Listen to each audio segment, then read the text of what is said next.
¿Qué sabes de Lorca? Pues la verdad que sé poco. Y es una ciudad preciosa, deberíamos de saber mucho más. ¿Qué sabes de esta ciudad de Lorca?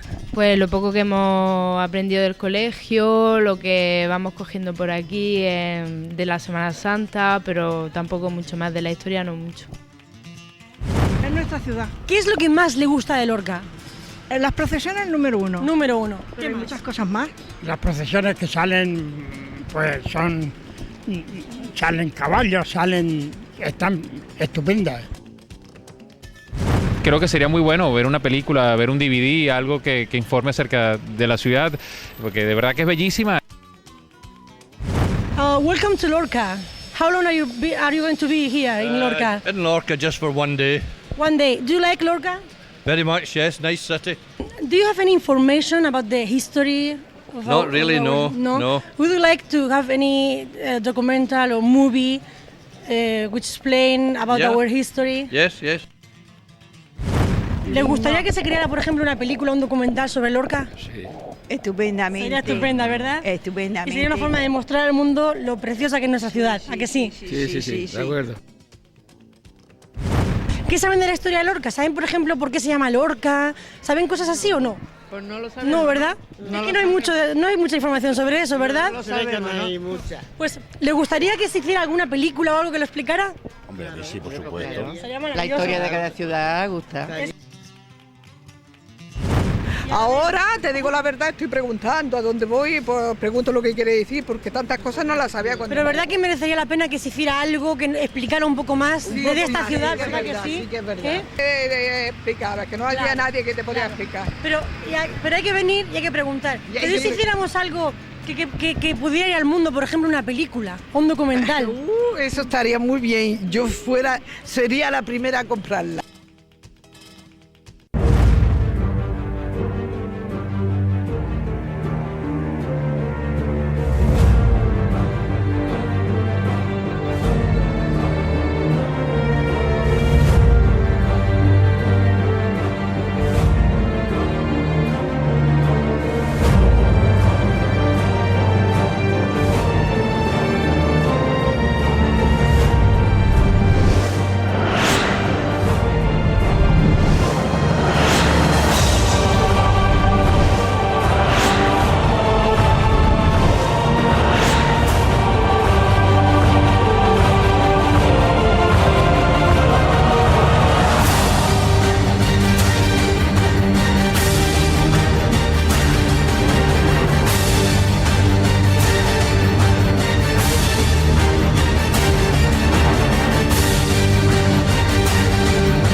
Estamos viendo a los primeros pobladores de lo que hoy es Lorca. No podemos poner en duda ni tampoco atestiguar con certeza de que los primeros asentamientos fueran en este lugar. Pero los descubrimientos arqueológicos nos muestran que la vida de los primeros pobladores se realizaron, entre otros, en estos parajes, en las inmediaciones del castillo Xiquena y en la parroquia. Estamos situados en la puerta del Museo Arqueológico de Lorca, lugar donde se encuentran los tesoros arqueológicos más preciados que tienen que ver con la fundación de esta ciudad y sus primeros pobladores. Les invito a conocerlo. Alrededor del año 1800 a.C. surge dentro del panorama de la cultura prehistórica española la llamada cultura argárica o del Bronce II. La cultura argárica se desarrolla en la provincia de Murcia y Almería fundamentalmente, y parte en la provincia de Alicante y Granada. Lorca sería el centro geográfico de este territorio.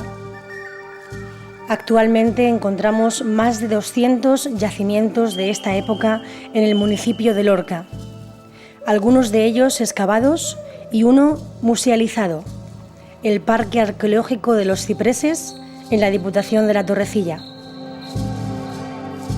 Una de las características más significativas de la cultura del Argar es que en sus poblados no tenían un cementerio propiamente dicho, sino que se enterraban dentro de sus casas o muy cerca de ellas. Pues generalmente suelen hacer un agujero dentro de la casa cuando alguien muere y utilizan dos tipos de tumbas. O tumba en tinaja, simplemente una tinaja, introducen el cadáver en una vasija cerámica o en una caja de piedra. Cuando son bebés, niños, enterramientos infantiles, emplean también en ocasiones los muros. Hacen un hueco en el muro de la casa, introducen al bebé en una urna, como pueda ser la que estáis viendo en esta vitrina, y esa urna en la que ese enterramiento, ¿no?, se introduce dentro del muro. Muy bien. Como bien has comentado, Lorca es una verdadera protagonista dentro de esta cultura argárica, más de 200 yacimientos. ¿Cuáles eran algunas de las tareas cotidianas de los primeros poblados? Bueno, las tareas cotidianas eran las tareas de supervivencia, lo que sería la alimentación, la agricultura y la ganadería. Y como dato significativo, la cultura del Algar se enmarca dentro de la Edad del Bronce, y esta gente ya conocían la producción del bronce, el mezclar cobre con estaño y el realizar útiles o armas de este material. También no solamente conocen el bronce, sino también la plata, que la emplean para objetos de adorno, y el oro. Suele ser menos frecuente, claro. Increíble. También he estado viendo algunas copas que más estamos usando anteriormente. ¿Nos podrías contar un poco también acerca de estos descubrimientos, estos restos? Bueno, la cultura del Algar emplea las mismas formas cerámicas en los distintos yacimientos, en toda la extensión que ocupan, ¿no?, estos poblados. Las formas más comunes suelen ser los cuencos y también lo que se le llama tulipas, estas formas carenadas. Pero la innovación en la cultura del Algar con respecto a etapas anteriores es la creación o la invención de la copa, y esas son las primeras copas, los precedentes de las actuales que utilizamos. Volvemos a dar un salto en el tiempo y nos encontramos en el siglo V a.C., con un poblado ibérico ya formado. Este poblado está suficientemente ligado al polémico nombre identificado como Ilorci. Por tanto, podemos decir que Ilorci estuvo ubicado en la falda del castillo entre las torres Espolón y Alfonsina.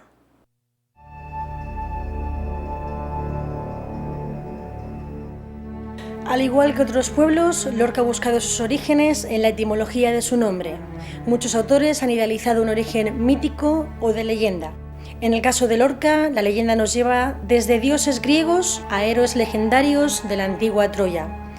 La magia de la leyenda ilumina la historia.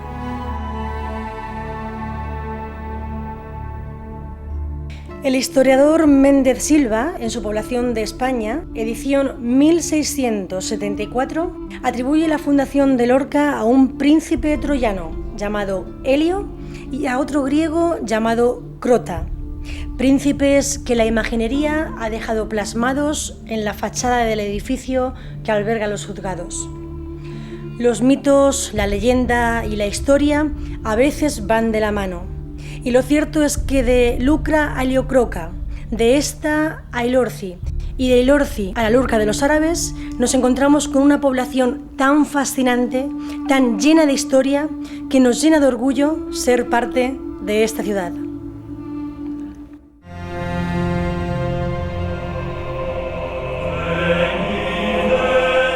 Al oeste del Mediterráneo, en los tiempos antiguos, existían unas tierras desconocidas a las que se les atribuían riquezas pesqueras y minerales.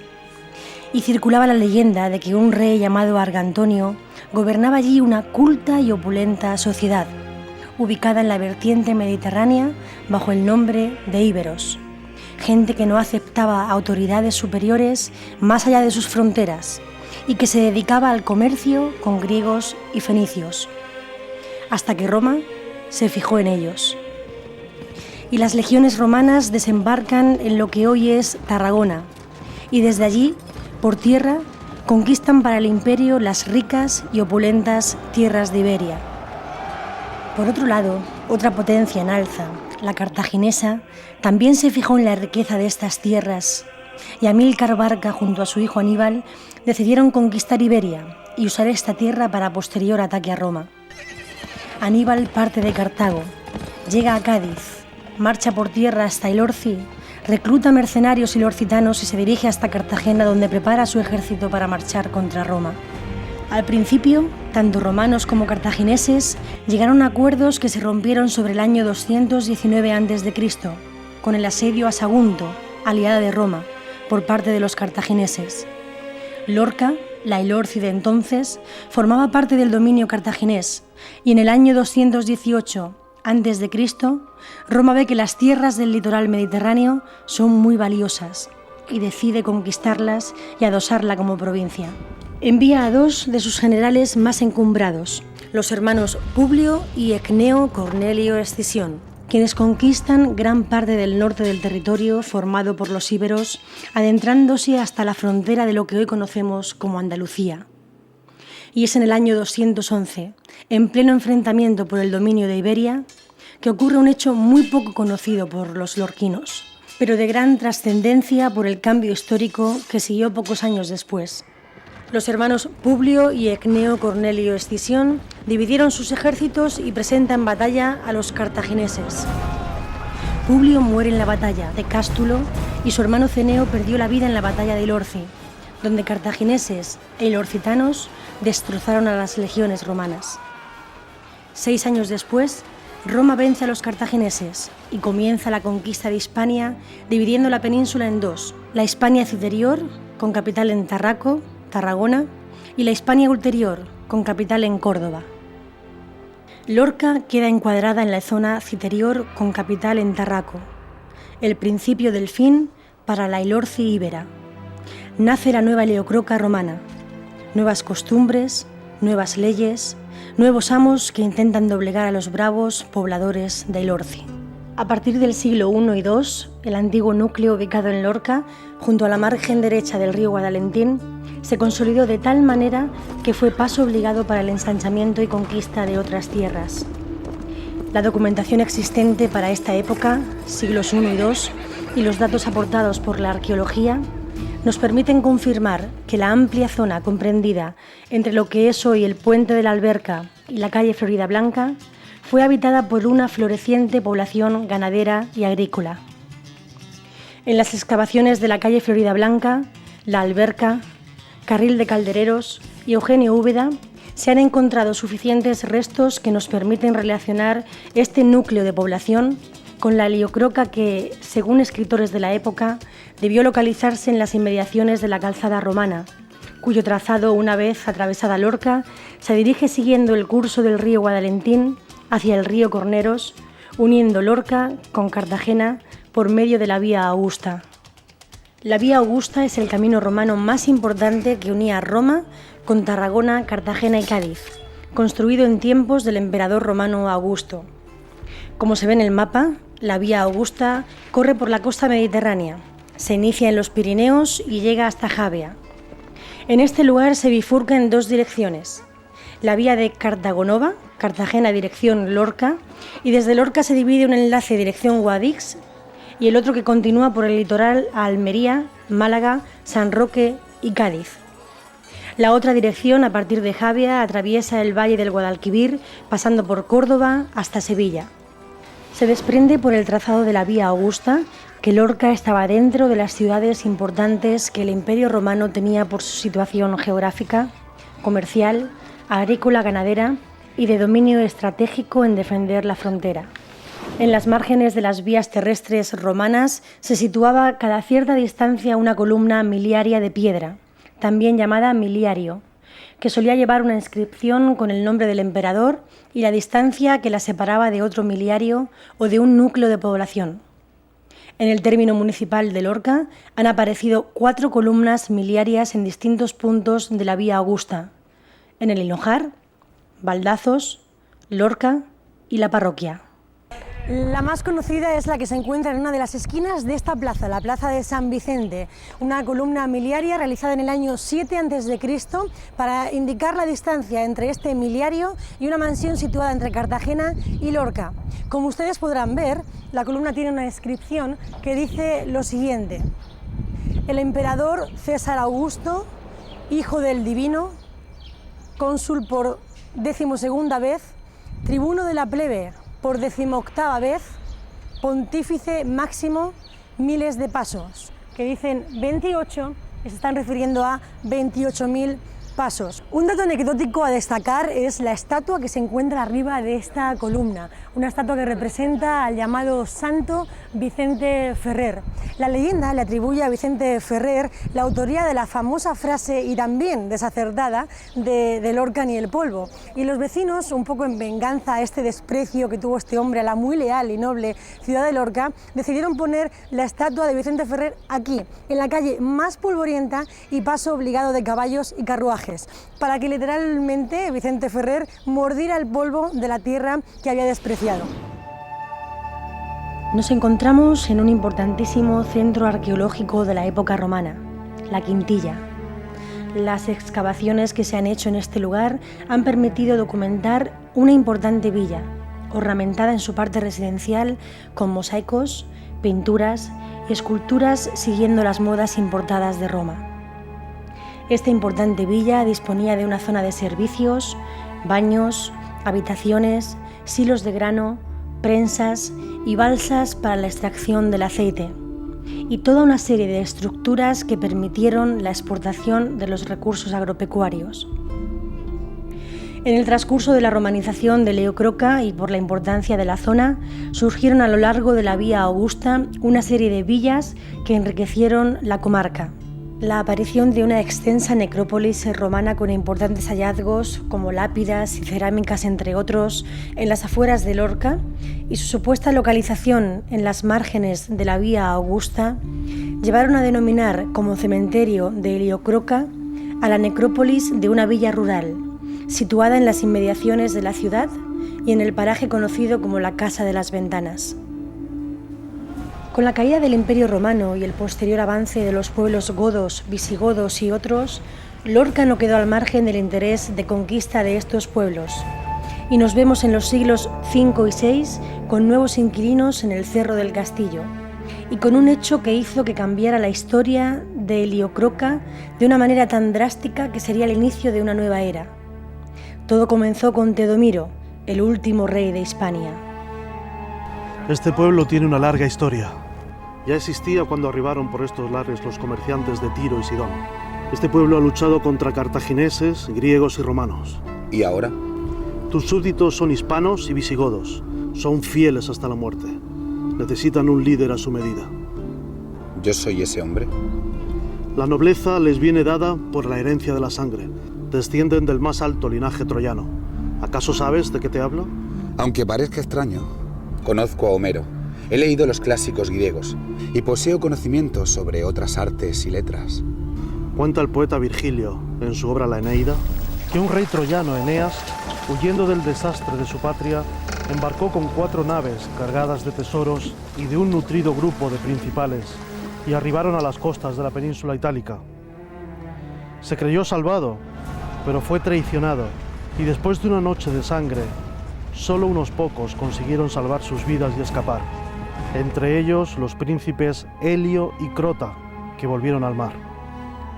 Los vientos les fueron favorables y durante todo el viaje fueron escoltados por una bandada de águilas. Ellos creyeron que los dioses les habían protegido y cuando divisaron las costas del Levante, atracaron en sus tierras justo donde las águilas se posaron. Los fugitivos construyeron un refugio y pusieron el nombre de las rapaces. Se quedó un destacamento al mando del valeroso Urzúes y los demás se adentraron hacia el norte, entre sierras, caminando 7 días, y al coronar los altos picachos divisaron un maravilloso valle de verde color, surcado por un gran río, protegido por altas montañas. Supieron entonces que los dioses habían escuchado sus plegarias y decidieron fundar definitiva ciudad en la altiplanicie de la sierra que les recordaba a un barco griego. Levantaron un templo en honor de Cástor y Pólux y le pusieron por nombre a la nueva ciudad Heliocroca, esto es, la ciudad de los príncipes Helio y Crota. Una bella historia. Creo haber entendido vuestra intención. Estoy para servirle. ¿Y qué debo hacer para ganarme la confianza de este pueblo tan rebelde? Ámalo. Comulga con sus banderas. Envuelve tu piel con los colores de Heliocroca. Esa es tu fórmula magistral, obispo. No hay otra, Teodomiro, no hay otra. A la llegada de los musulmanes, Lorca Heliocroca era el emplazamiento más importante de la comarca, pasando a ser la cabeza o capital de un territorio que dependía de la cora de Tudmir, y teniendo al futuro y último rey de Hispania, Teodomiro, como conde y señor de esta comarca que comprendía 7 ciudades: Villena, Elche, Orihuela, Ellín, Mula y Lorca.